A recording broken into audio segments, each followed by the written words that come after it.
যে মাটির বুক ছুঁয়ে সূর্য ওঠে, সেই মাটি পার্বত্য চট্টগ্রাম।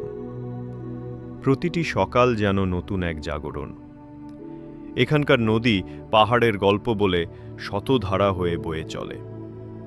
কাপ্তাই লেকের নীল জল যেন আকাশের প্রতিচ্ছবি।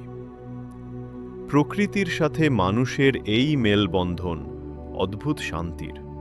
এই পাহাড়ে ঝর্ণা গায় গান, ফিসফিসিয়ে বলে প্রকৃতির গল্প।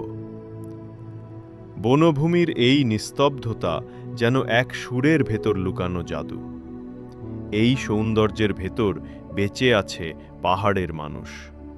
প্রকৃতির সঙ্গে তাদের জীবন যেন একাত্ম হয়ে গেছে। সংস্কৃতি, রং আর হাসি এদের জীবনের প্রতিদিনের উৎসব। দিনের শেষে পাহাড় বলে, ফিরে এসো আবার। এখানে প্রতিটি সন্ধ্যা এক নতুন কবিতা। সময় যেন থেমে যায় এই নীরব পাহাড়ে। বাংলাদেশের হৃদয়ে লুকিয়ে থাকা এক বিস্ময়, পার্বত্য চট্টগ্রাম। যেখানে প্রকৃতি এখনো নিঃস্বার্থ, সেটাই পার্বত্য চট্টগ্রাম।